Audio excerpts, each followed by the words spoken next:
والسلام على أشرف الأنبياء والمرسلين سيدنا محمد وعلى آله وأصحابه أجمعين أما بعد فأعوذ بالله من الشيطان الرجيم بسم الله الرحمن الرحيم قل يا عبادي الذين أسرفوا على أنفسهم لا تقنطوا من رحمة الله إن الله يغفر الذنوب جميعا إنه هو الغفور الرحيم صدق الله العظيم اللهم صل وسلم وبارك على سيدنا مولانا محمد وعلى آله وصحبه أجمعين قابل قدر معزز بزرگوں اور نوجوان ساتھیوں،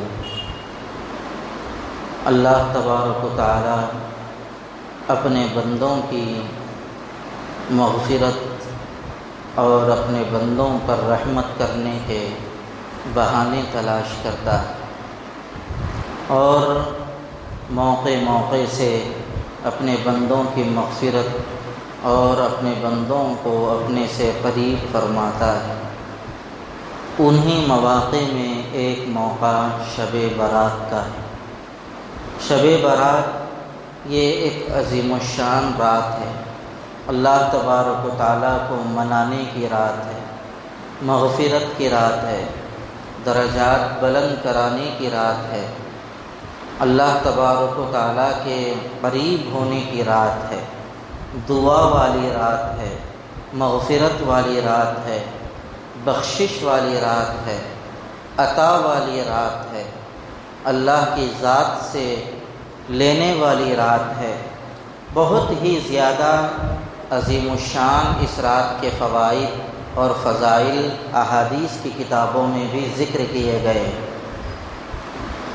شب برات میں اللہ تبارک و تعالیٰ اپنے بندوں سے اعلان فرماتے ہیں فرشتوں کے ذریعے سے، ہے کوئی آج ہم سے اپنی مغفرت کا طلبگار، ہم اس کی مغفرت کرنے کے لیے تیار ہیں۔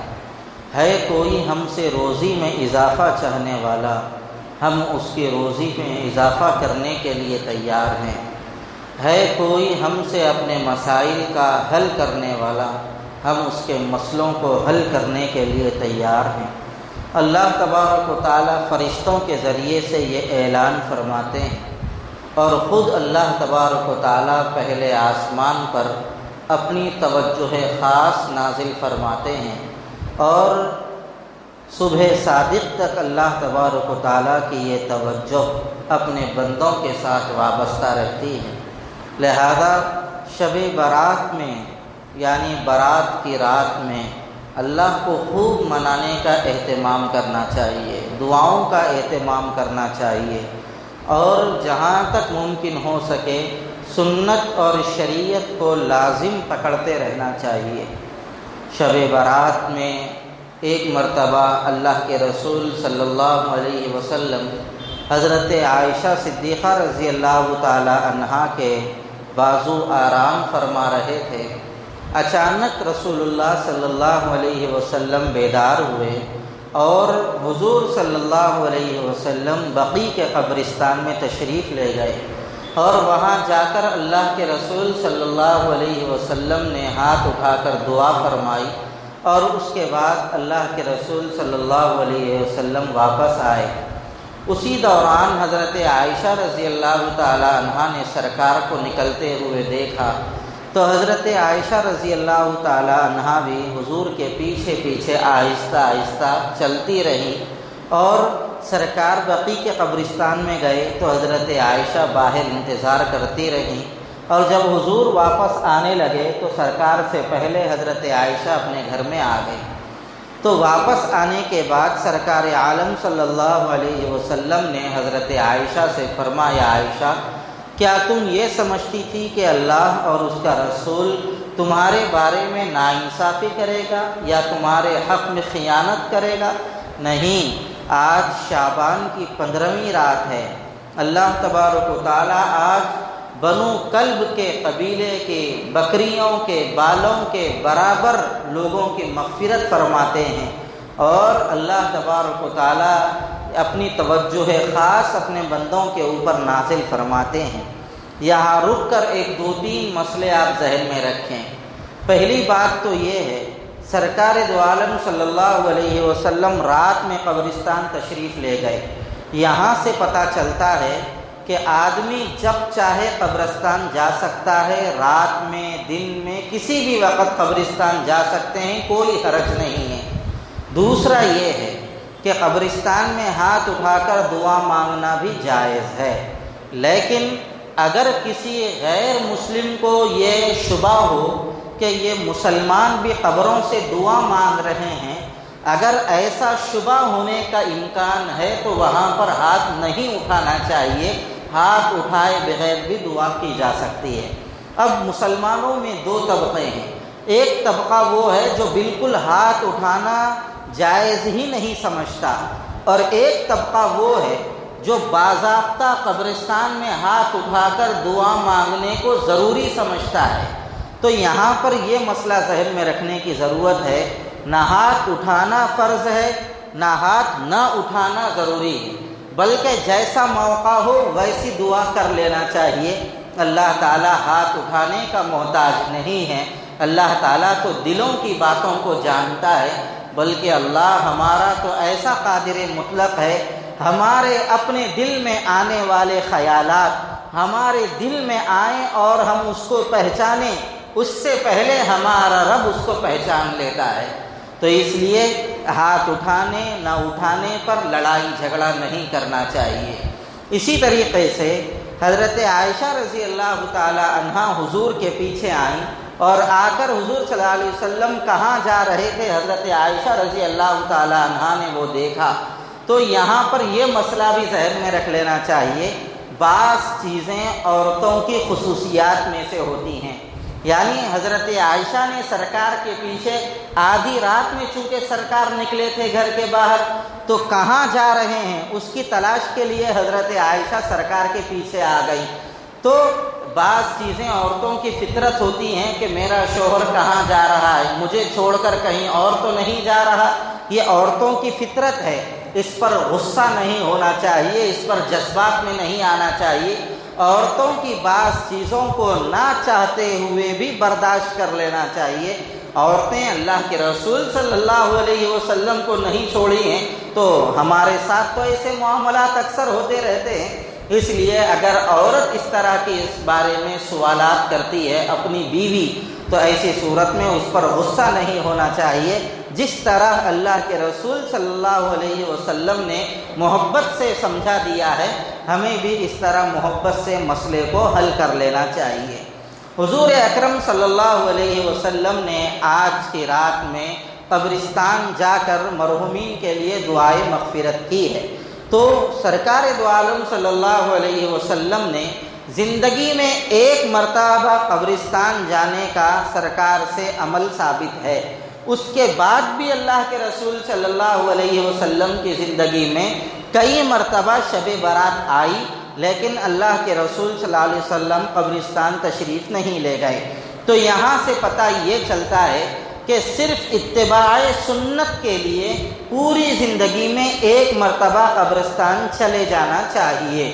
اس طرح ہر شب برات کو جانے کا معمول بنا لینا اور یہ سمجھنا کہ شب برات کی یہ خاص عبادت ہے قبرستان جانا، جائز نہیں ہے، درست نہیں ہے، بلکہ اگر کوئی لازم اس کو پکڑ لے گا تو وہ بدعت ہو جائے گا۔ اس لیے زندگی میں ایک مرتبہ اللہ کے رسول صلی اللہ علیہ وسلم تشریف لے گئے ہیں، تو ہم بھی صرف سرکار کی اتباع میں ایک مرتبہ تشریف لے جائیں قبرستان۔ ہر شب برات میں جانے کو ضروری سمجھنا درست نہیں ہے۔ البتہ کوئی اس رات کی عبادت سمجھے بغیر، فرض واجب سمجھے بغیر ایسے ہی چلا جاتا ہے تو جانے میں کوئی حرج بھی نہیں ہے۔ دوسری بات یہ ہے، حضور اکرم صلی اللہ علیہ وسلم اپنے محلے کے قبرستان میں تشریف لے گئے تھے۔ سرکار کے گھر سے جو قریب قبرستان تھا، سرکار وہاں تشریف لے گئے تھے، تو لہٰذا ہم بھی اس بات کا اہتمام کریں کہ ہمارے گھر سے یا ہم جہاں پر ہیں وہاں سے جو قریب میں قبرستان ہے وہاں چلے جائیں۔ ایسا نہیں کہ یہاں سے سکندرآباد جا رہے ہیں، یہاں سے حفیظ پیٹ جا رہے ہیں، یہاں سے دور دور مقام پر جا رہے ہیں، یہ کہہ کر وہاں پر ہمارے والد دفن ہیں، یہاں پر ہماری والدہ دفن ہیں، وہاں ہمارے دادا کی قبر ہے، لہذا آج کی رات میں ہم ان لوگوں کی زیارت کریں گے۔ ایسا کرنا ضروری نہیں ہے اور اس کو ضروری سمجھنا بھی درست نہیں ہے۔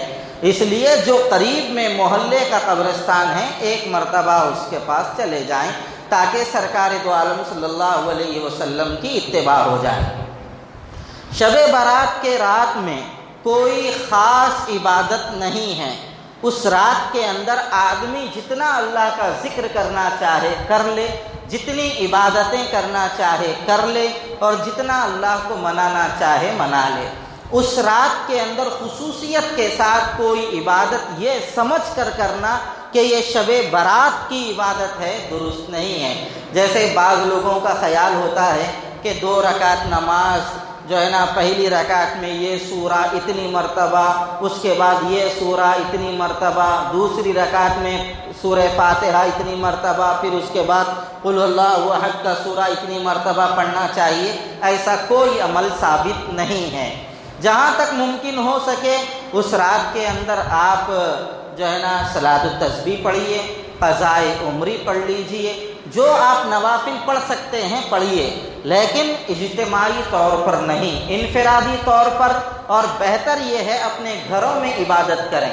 مسجدوں میں عبادت کا ایسی رات میں خاص طور پہ معمول بنانا اور اجتماعی عبادت کرنا یہ بھی درست نہیں ہے۔ اور اس رات کے اندر اجتماعیت کے ساتھ کوئی نماز بھی ثابت نہیں ہے۔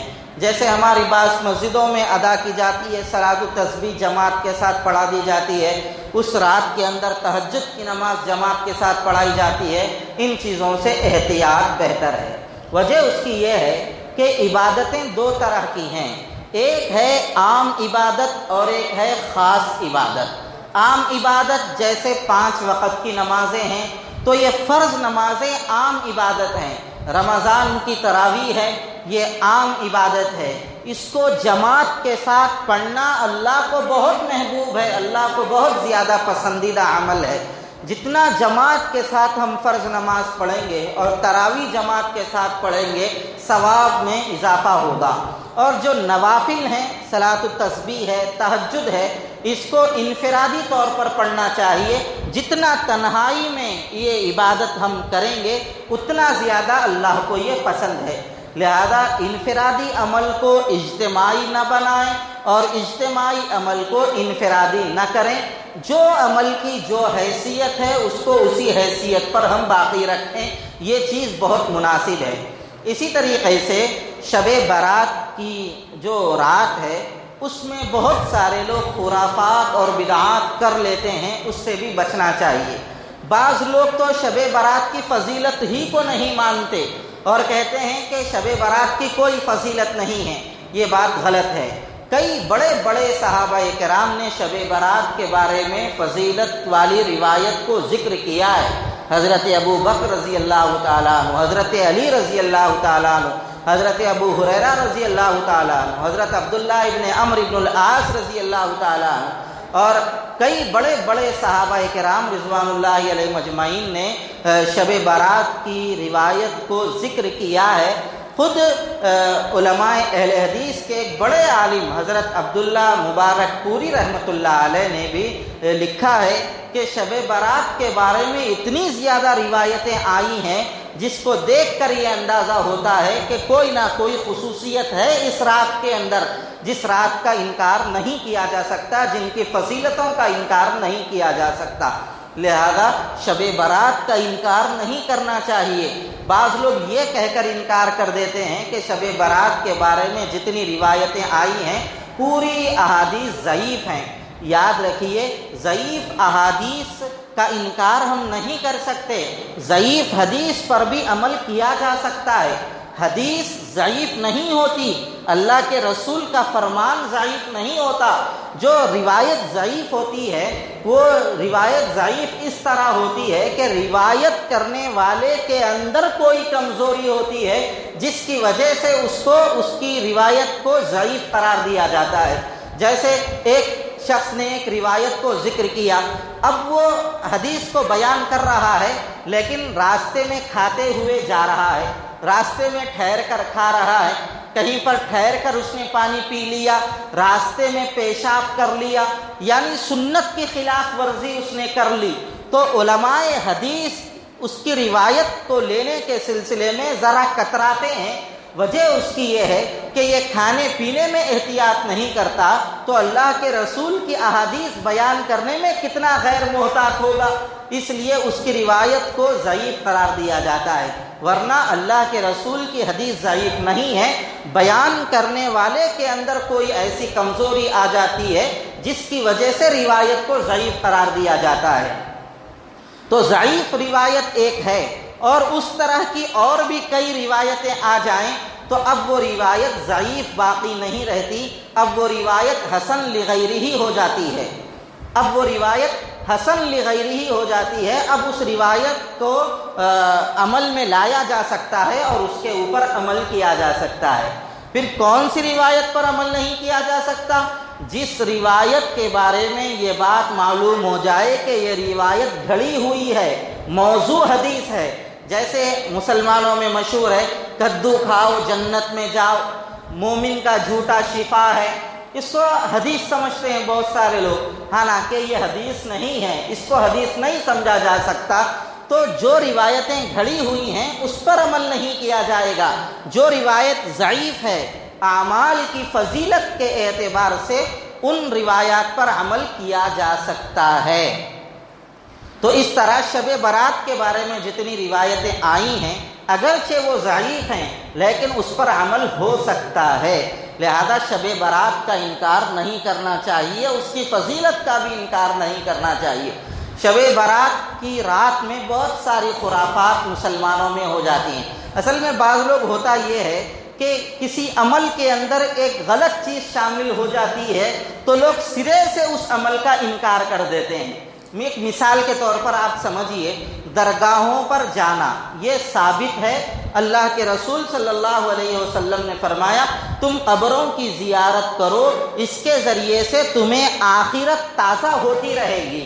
تو حضور صلی اللہ علیہ وسلم نے فرمایا درگاہوں یعنی قبروں پر جایا کرو، خود اللہ کے رسول کی حدیث ہے، لیکن بعض ناواقف مسلمان یا بھولے بھالے مسلمان درگاہوں پر جا کر سجدہ کرنے لگتے ہیں، اس کا طواف کرنے لگتے ہیں، وہ درگاہ کے نام پر بکرے ذبح کرنے لگتے ہیں، یہ عمل ناجائز ہے، یہ عمل درست نہیں ہے۔ تو ایسے ناواقف لوگوں کے اعمال کی وجہ سے بعض لوگ دیکھ کر سرے سے انکار کر دیتے ہیں کہ درگاہوں پہ جانا ہی صحیح نہیں ہے، یہ بات غلط ہے۔ جو عمل غلط ہے اس کو غلط کہیں گے، جتنا جائز ہے اس کو ہم جائز کہیں گے۔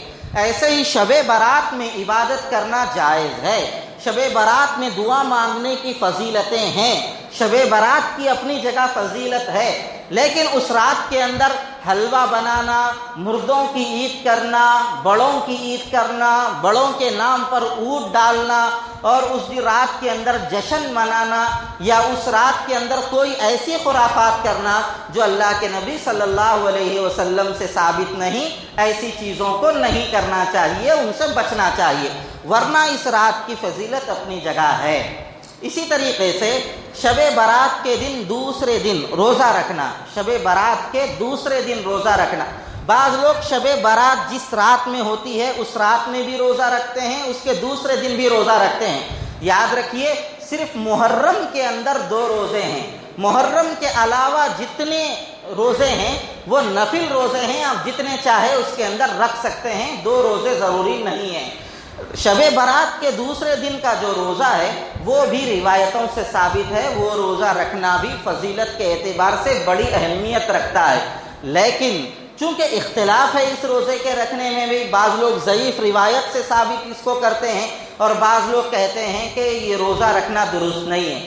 اس لیے بہتر یہ ہے کہ سرکار دو عالم صلی اللہ علیہ وسلم ہر مہینے کی 13، 14 اور 15 3 دنوں کے اندر روزہ رکھتے تھے، ان تاریخوں میں سرکار روزہ رکھا کرتے تھے۔ تو ہم یہ کر لیں کہ ہم بھی 3 دن روزہ رکھ لیں، 13، 14 اور 15، تو اب اس میں کسی کو اختلاف نہیں ہوگا، رمضان کے روزوں کی ہماری تیاری بھی ہو جائے گی اور ہم اختلاف سے بڑھ کر سرکار کی سنت پر عمل کرنے والے بھی ہو جائیں گے۔ لہذا ہم کیا کریں، کل یعنی ہفتہ، اتوار اور پیر 3 دن روزہ رکھ لیں تاکہ کسی طرح کا اختلاف کے اندر ہم نہ پڑیں، بالکل ہمارے روزے صحیح ہو جائیں۔ 3 روزے رکھنے کا ہم اہتمام کر لیں۔ جہاں تک ہو سکے اختلاف سے بچنے کی کوشش کرنی چاہیے، ضد نہیں کرنا چاہیے دین کے اندر، بلکہ جہاں تک ممکن ہو سکے احتیاط کا پہلو اختیار کرنا چاہیے۔ اور ایسے ہی شب برات میں کوئی خاص عبادت کو ضروری سمجھنا بھی درست نہیں ہے۔ حضور اکرم صلی اللہ علیہ وسلم شعبان کے مہینے میں رمضان المبارک کے بعد سب سے زیادہ روزے اللہ کے رسول صلی اللہ علیہ وسلم شعبان کے مہینے میں رکھتے تھے۔ کیوں؟ اس لیے کہ رمضان المبارک بالکل قریب ہے، تاکہ رمضان کے روزوں کی بھی تیاری ہو جائے۔ تو اللہ کے رسول صلی اللہ علیہ وسلم شعبان کے روزے بھی کثرت سے رکھا کرتے تھے، تو ہم ہر پیر اور جمعرات کو روزہ رکھنے کا اہتمام کریں تاکہ رمضان کے روزوں کی بھی تیاری ابھی سے ہماری ہوتی رہے۔ اسی طریقے سے شب برات کے اندر اور شعبان کے مہینے میں اللہ کے رسول صلی اللہ علیہ وسلم اپنی عبادت کو بڑھا دیا کرتے تھے۔ اور شب برات کے بارے میں یہ بھی فضیلت ہے کہ اس رات کے اندر انسانوں کے مقدرات لکھے جاتے ہیں، انسانوں کی تقدیریں لکھی جاتی ہیں، ان کا رزق لکھا جاتا ہے، ان کے 1 سال تک آنے والے اعمال لکھے جاتے ہیں، اور کون مر رہا ہے، کون جیے گا، کس کو کتنی روزی ملے گی، کس کو کیا دینا ہے، کس سے کیا چھیننا ہے، اللہ تبارک و تعالیٰ پورے رجسٹر فرشتوں کے حوالے کرتے ہیں۔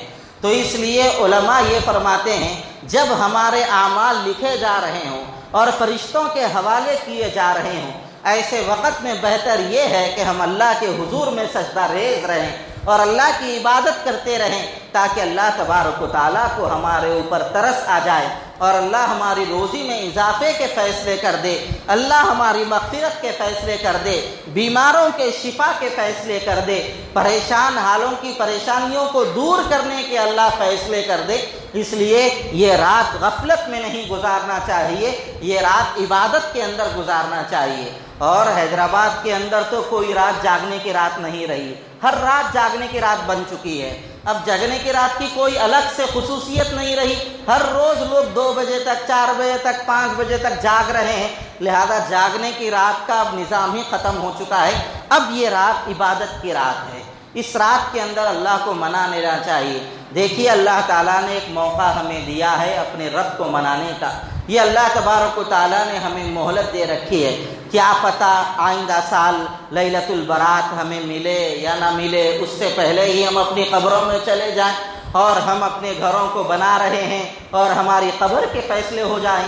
اور تو اس لیے ہم نئے کپڑوں کے رمضان کے اندر خریدنے کی تیاری میں ہوں اور بازار میں ہمارا کفن تیار ہو کر آ گیا ہو، اس لیے اس رات کے اندر بہت زیادہ اللہ کی جانب متوجہ رہیں، خرافات سے اپنے آپ کو بچائیں، بدعات سے بچائیں، غیر ضروری رسومات سے اپنے آپ کو بچا کر اللہ تبارک و تعالیٰ کی عبادت کی جانب زیادہ سے زیادہ متوجہ رہیں۔ اب 2-3 باتیں ایک ضروری طور پر آپ سمجھ لیں۔ پہلی بات تو یہ ہے کہ بہت سارے لوگ ابھی سے میسیجز کر رہے ہیں، جو رمضان کی پہلے مبارکباد دے گا اس کو اتنا زیادہ ثواب ملے گا، اس کو اتنے حج کرنے کا ثواب ملے گا، اتنے نفل پڑھنے کا ثواب ملے گا۔ یہ میسیجز کرنا شروع ہو گئے ہیں، ایسے میسیج آنا شروع ہو گئے ہیں۔ ایسے میسیجوں کی کوئی اہمیت نہیں ہے، اور نہ کوئی روایتوں میں ایسی فضیلت ہے کہ جو رمضان کے سب سے پہلے خوشخبری دے گا اس کو اتنا ثواب ملے گا، ایسی کوئی روایت نہیں ہے۔ یہ لوگوں کی چلی چلائی باتیں ہیں۔ اور شب برات آنے سے پہلے آپس میں صلح صفائی کر لینا چاہیے، کسی کا کوئی ہم پر حق ہے تو اس کا حق ادا کر دینا چاہیے، کسی سے ہمارے سے بھول چوک ہو گئی ہے تو اس سے معافی تلافی کر لینا چاہیے۔ لوگ میسج کر دیتے ہیں کہ ہم سے کوئی غلطی ہو گئی یا ہمارے سے کچھ بھی ہو گیا تو آپ معاف کر دو۔ یہ میسج فارورڈ کرنے سے کام چلنے والا نہیں ہے، اس سے جو ہے نا معافی تلافی کے فیصلے نہیں ہوتے، بالراست مل کر معافی مانگے۔ میسج فارورڈ کرنا بہت آسان ہے، لیکن سامنے آ کر معافی مانگنا یہ دل گردے کی بات ہے۔ لہٰذا یہ میسج جو فارورڈ کرنے کا بھی ایک فیشن ہے، اس فیشن کے اوپر بھی روک لگائیں اور عملی طور پر اس سلسلے کو جاری رکھیں، اور عملی طور پر ایک دوسرے سے مل کر معافی تلافی کر کے اپنے جو حقوق دوسروں کے اوپر ہیں اس کو معاف کریں، اور دوسروں کے جو حقوق ہمارے اوپر ہیں ہم اس کو ادا کرنے کی کوشش کریں۔ بہت سارے مسلمان اور مسلمانوں کی ایک بڑی تعداد اپنے ماں باپ سے علیحدہ ہے، روٹھی ہوئی ہے۔ اپنے ماں باپ سے مل لیجئے۔ آج کی رات میں ماں باپ کے نافرمان لوگوں کی مغفرت کے فیصلے نہیں ہوتے، لہذا ماں باپ سے مل لیجئے۔ ماں باپ کے دل کو اگر دکھایا ہے تو ان سے جا کر معافی کے فیصلے کر لیجئے۔ بہت سارے لوگ ماں باپ کے پاس خدمت کرنے والے نوکروں کو لگا دیتے ہیں اور خود خدمت نہیں کرتے۔ یاد رکھیے، آپ پیسے سے نوکر تو خرید سکتے ہیں، ماں باپ کی خدمت نہیں خرید سکتے۔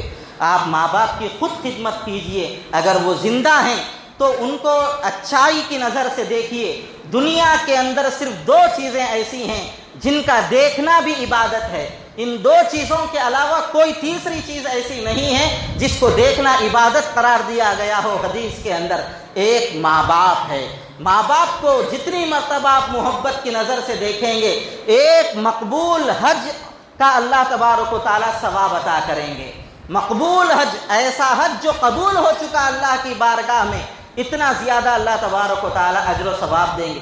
صحابہ نے پوچھا، اللہ کے رسول کیا ہم اپنے ماں باپ کو 100 مرتبہ دیکھیں؟ حضور نے فرمایا، اللہ تبارک و تعالیٰ کے پاس اجر کی کمی نہیں ہے، جتنی مرتبہ دیکھو گے اللہ تبارک و تعالیٰ اتنے زیادہ تمہیں اجر و ثواب عطا کرے۔ دوسری چیز بیت اللہ ہے۔ اللہ کے گھر کو، بیت اللہ شریف کو دیکھنا بھی عبادت ہے۔ وہاں پر چاہے آپ طواف نہ کریں، وہاں پر چاہے آپ ذکر نہ کریں، خالی بیٹھ کر بیت اللہ کو دیکھنا یہ بھی عبادت ہے، یہ بھی ثواب ہے۔ تو اس لیے ماں باپ سے اگر روٹھے ہوئے ہیں یا ماں باپ ہم سے روٹھے ہوئے ہیں، معافی تلافی کر لیجئے۔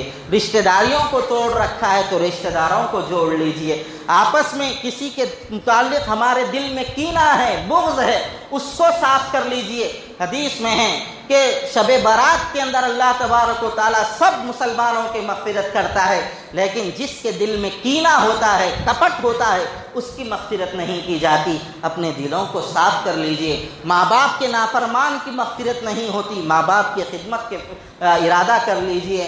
اور شرک کرنے والے کی اللہ مغفرت نہیں کرتا، شرک سے اپنے آپ کو دور کر لیجئے۔ اسی طریقے سے بعض روایتوں میں شرابی کی مغفرت نہیں ہوتی۔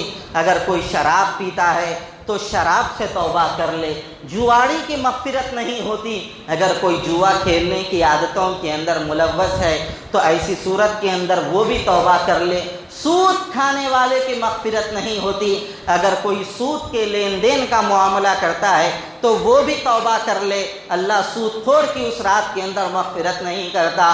اور ایسے ہی بعض روایتوں میں ہیں جن لوگوں کا پیجامہ ٹخنوں کے نیچے ہوتا ہے اللہ ان کی مغفرت نہیں کرتا۔ اپنے پینٹ پیجاموں کو ٹخنوں کے اوپر رکھنے کا اہتمام کریں۔